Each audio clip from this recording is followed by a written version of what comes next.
je pense qu'on a envie de se permettre, en tant que double médaillé, tu vas médailler en bronze et en or dans la République, et puis pour ma fille Baksani, pour évoluer.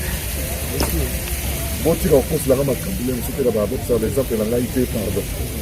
Pour ça, nous avons comme on a là, on dirait que c'est le cas de ma campagne. Mais il y a un arrêté qui est pour ça, la mobile au monde. Mais la 5 mois, on a 3 jours de lever là. Pour respecter la master là. Pour respecter la master là, il faut respecter la yana là. Pendant la Jano Bombengati, la petite salle. Pour ça, la bien la promotion artistique. Nous devons promouvoir notre musique. Donc, on a un mot de 4, 5, 6 bateaux. Il faut un exemple là-bas, Nigeria. Il y a 200 artistes, au moins millionnaires. Il y a 200 millionnaires artistes.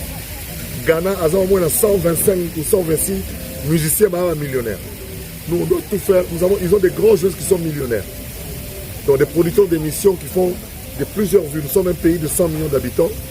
Donc, c'est normal qu'en faisant de bonnes choses aussi, en faisant la promotion en Boka, tous appelle la vue et belé, tout ça, c'est Boka qui voilà, c'est tout. On a invité hors caméra, on peut filmer jamais de l'autorolia.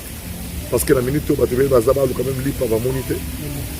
On va filmer même pas autoromela. Même si on a une bière locale uniquement. On a une bière dans le soto, comme ça, brasserie dans le biso.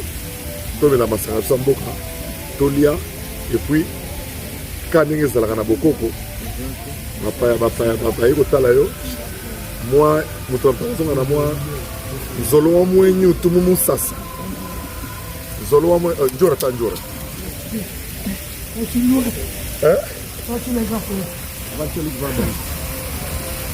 Otile vano ah.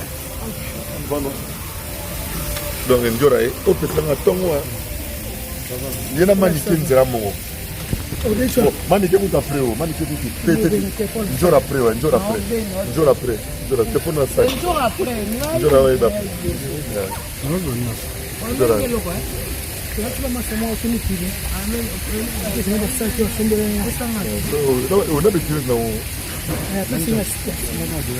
On a